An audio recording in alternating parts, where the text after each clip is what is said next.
Najczęściej na lotniskach można spotkać Boeinga 737 i Airbusa A320. Jak je rozróżnić?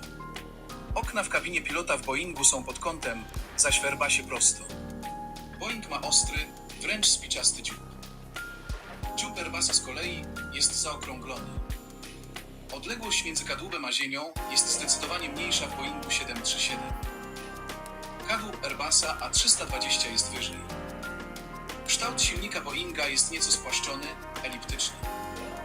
Silnik Airbusa jest zaś okrągły.